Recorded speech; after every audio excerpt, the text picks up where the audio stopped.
My name is Craig Hammer, and I work for the World Bank Institute on the Global Media Program. And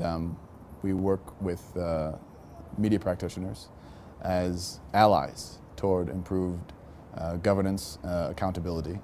The process is called the IMAGE process, where IMAGE stands for Independent Media for Accountability, Governance, and Empowerment. The idea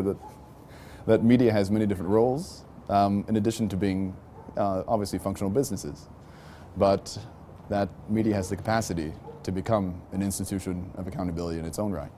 And the goal of our program is to work closely with media in order to achieve improved social, economic, and other outcomes. The question for us is, how do we work with media practitioners to be able to dig deep into the data and just compare the information that they find and then craft narratives around that data and then transmit that information to the public at large. And then, importantly, what the public decides to do with it. I mean, this is an important opportunity, the open data movement, if we can call it that, for an array of different groups, different demographics of society. So media being one, civil society, government, faith-based organizations, and so forth. I'm in Nairobi to work very closely with several partners, including Open Kenya, the Kenya Open Data Initiative, Google, BBC, the African Media Initiative, the Open Knowledge Foundation, and several other partners to convene Africa's first data journalism bootcamp. We are working very closely with 50 of the country's top journalists and 25 bloggers and web developers as well to dig deep into Kenya's Open Data Initiative, to really access the data over a 3-day process and craft narratives around this data in a hands-on, real-time, action learning environment. We've come together at Strathmore University, and the 3-day process is essentially, it's one that unpacks the accessing open data process into very digestible bits. Day 1 is nuts and bolts training on Excel, so essentially introductory training to Excel spreadsheets. Day 2 is a full day tutorial on how to mine data, how to scrape it from the net, how to clean it, and how to create visualizations using tools like Google Refine, MapMaker, and other tools.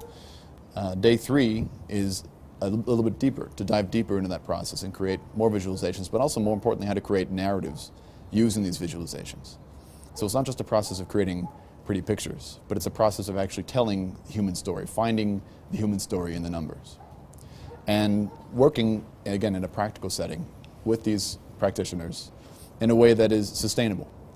So that one key goal of this process is for the media practitioners and the data developers to essentially form an ecosystem of support, a self-reinforcing community of practice, where on the one hand you have media practitioners who are beginning to learn or who are sharpening their skills in accessing open data and then again crafting stories around it. And on the other hand, you have these data developers, very, very savvy, very, very technically empowered individuals who are in many ways advocates using data, who have who are continuously trolling through data and looking for stories and looking for opportunities to compare data sets. And when they find things, the question is, what do they do with it? And by putting these two different groups together, you enable, again, media practitioners to rely on these very tech-savvy individuals for continuing things like training or advice or mentorship in real time. And then on the other hand, you have the data developers who can essentially rely on media practitioners in order to help better tell the story that emerges from the data. And that's one dimension of the process. But this is a long-term iterative process, basically, where using these different key milestones, the goal, hopefully, again, is to create a essentially a modular, customizable curriculum on how to become a data-driven journalist. And it's something that can be rolled out among all the partners for free, and each partner can, of course, roll it out on their own terms, and it can be customized to local circumstances so that it becomes relevant for all the parties involved, and suddenly you achieve a degree of scale that you couldn't otherwise do had it not been a partnership-driven process. It's important to emphasize that this is, I mean, in every way, a partnership-driven process. It's an opportunity to collaborate and coordinate with multiple partners who are all working more or less in the same space, and just make sure that we're all moving in the same direction. As far as the training side goes, the goal is to continue to convene, again, these kind of self-contained grassroots training activities with media practitioners, with developers, with civil society and so forth, to encourage continuous mixing, and to do that in a way where it's sufficiently strategic, sufficiently widespread, that you can continue to generate the demand for continued release of new data sets, and with an eye toward blowing it out to focusing on more areas than just, again, the subnational level, the national level, in the Kenyan context,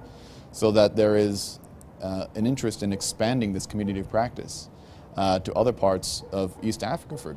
instance. And the idea is that once the proof of concept exists, once the model has been tested,